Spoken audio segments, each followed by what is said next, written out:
Okay, so just to recap, started off creating an application programming interface so that we could define how we're creating this 0.9.0 overview for a business ecosystem master plan. After defining the API, the next step is to come up with the problem and solution that we're going to be working through. So that's what we did here. We came up with a shared need. We came up with the vision, the values, and the actual game, which was a hypothesis that sets the stage for how we're actually going to be moving forward. After the problem and solution is proposed, then we created a business, an ecosystem business model. This really just walks through saying, okay, these are the people that are going to be at play. We're going to have designers, design engineers, and engineers. So how can we create a business model just based on an overview? That seems a little overwhelming, and just walks through exactly how we can do that. What tools can we use to make it accessible? How can we offer different price points so that it can be available to a wide audience?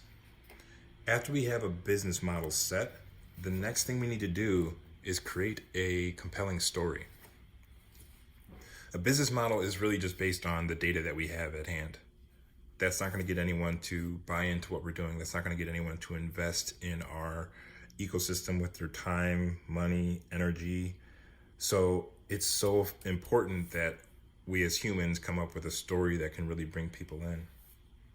So in this, I really just went through and I came up with, just by using all the different aspects of this is all the data that was used to populate this here.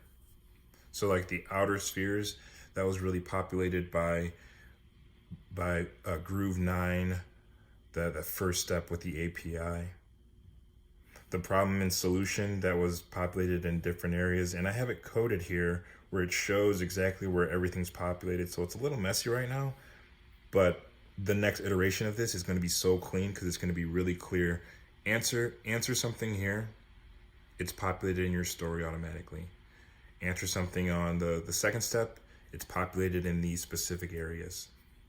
And so the idea is that when someone simply goes through 1, 2, and 3, their story will already have an outline to it. And then the only thing that a person needs to do is find creative storytellers that can add something that's really interesting on top of it. And let me just walk you through the premise of the story here. So I wanted to use, again, biomimicry and analogy to say, what is 0.9.0? What is this overview? And just to step back a little bit, I should have said this earlier, but 3.6.0 is the story phase of this master plan.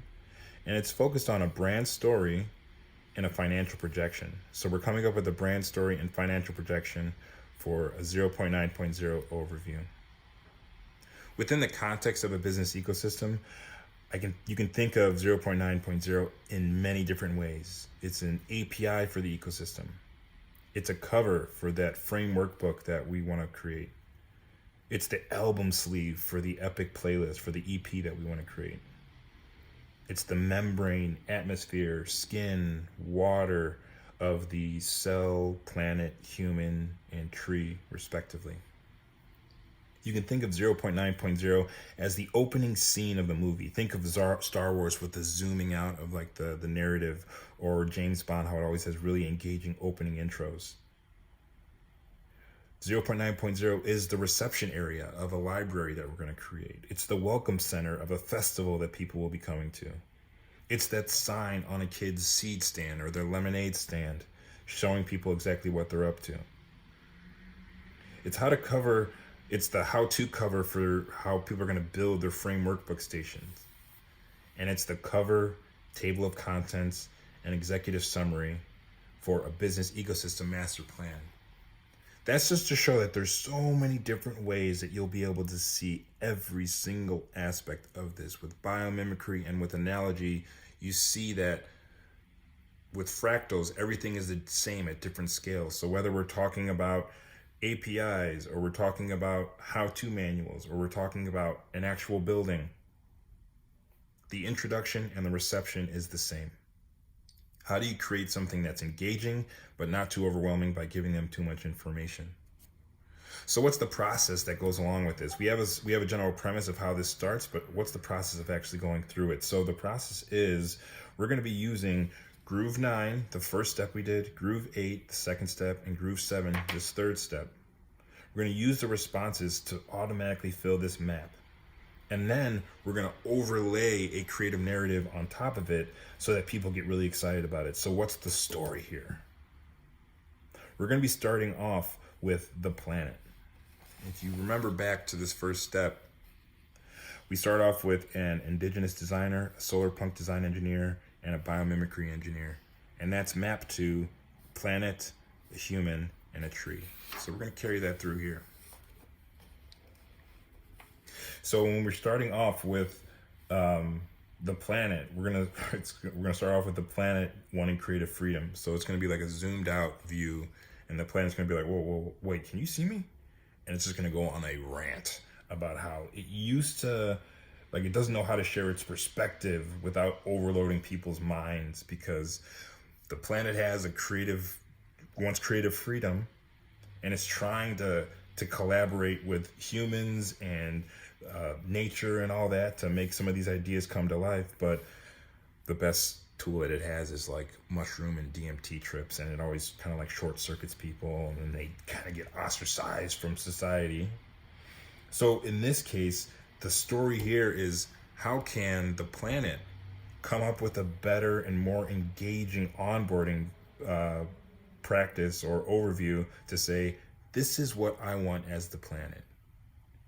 The planet used to have amazing public-private partnerships with people back in the day, like when they were building the pyramids, when they were really living in tune with nature. They had a good thing going. But then human beings got infected by the ego. And the fact that we're infected by the ego, we know that we're disconnected, so we need creative freedom. So the planet is the main character here, and it needs creative freedom to convince people to change their behavior and help without overwhelming them and overloading them with information like these ayahuasca trips do all the time. So the planet realizes that it needs to communicate through business in order to meet people where they're at. You got to kind of understand how ego works and get into their minds that way so that we can get back to what the planet actually wants to do. So that's the planet's task here. How do we design a way to communicate with ourselves? How does the planet find a way to communicate with itself in multiple dimensions? So the planet communicating with itself at the human scale, at the institutional scale, at the tree scale, so we can stop acting like a clown world. Like the planet knows that it's a little bit out of sorts. People think the planet's perfect without realizing that the planet is the thing that's kind of out, like, that's confused right now. So each one of these sections here is broken down into 3 different phases. And let me just go back here. This is all over the place, but again, I'm just sharing how this process came about. So you have the main character here. Again, I said the planet. There's going to be a shared need that all 3 aspects, so the planet, design engineer, and regular engineer, that they all have wanting creative freedom. Go, search, find, take, return, change. So that's the big scale overview of the Dan Harmon story circle. But as you'll see, this wing is a story that's really focused on the planet, 144.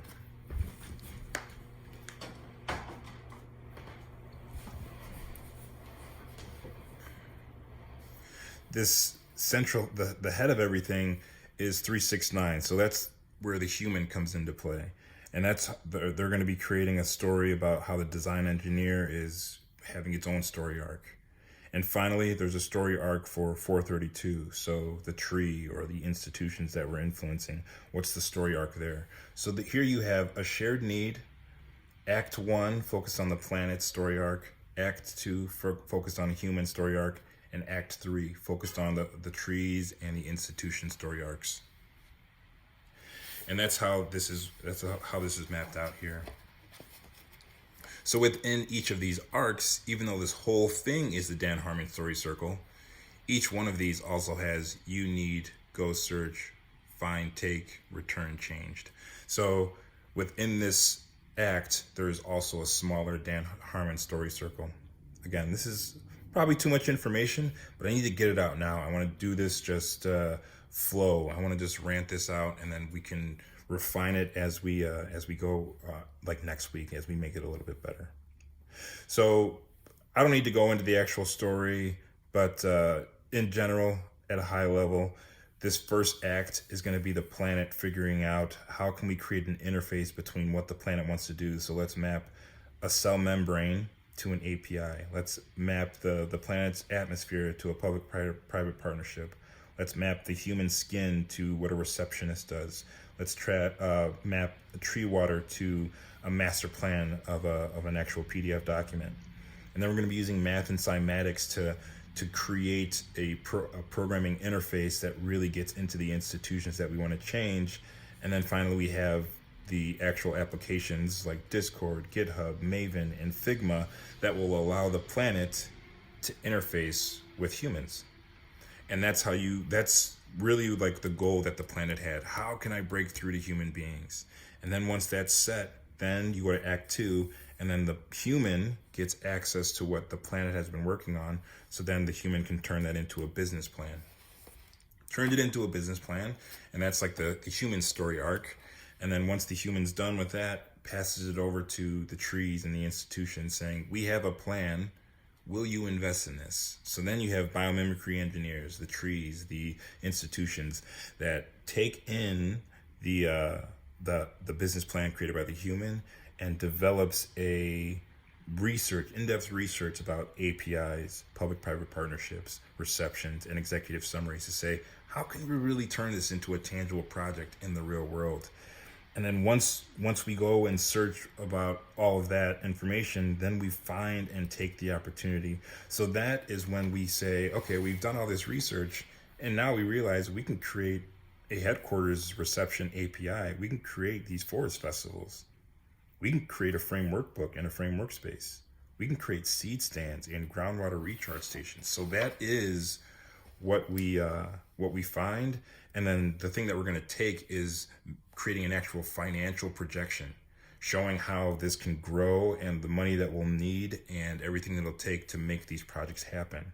And then finally, we'll be returning with these new identities. So after going through this overall story arc, this 3-act story, we have an indigenous designer as the planet, a solar punk design engineer as the human, and a biomimicry engineer as the institution. All of them are changing from that initial state into the end state that we defined in this first step. So the indigenous designer turns into Hue 3 agents. Hue 3, we're all right. That's the planet's new identity within our story. An individual turns into LP0 polymath process. That's the team that's going to be bringing this forward. And then our institution turns into EP0 DAO teaching, the institution that's going to be teaching people how they can do this for themselves. And finally, the song that is associated with how we develop this story arc, how we develop this map that we're going to be bringing people into this story, is Generation Y by Zoo. So that's it. That's what it takes to create a story that people will want to buy into. You start off with a general overview and an API. You turn that into a problem and solution statement. And you use data to create a business model. And once you do those 3 things, we can take care of the rest. All of that is automatically populated in here based on what you responded.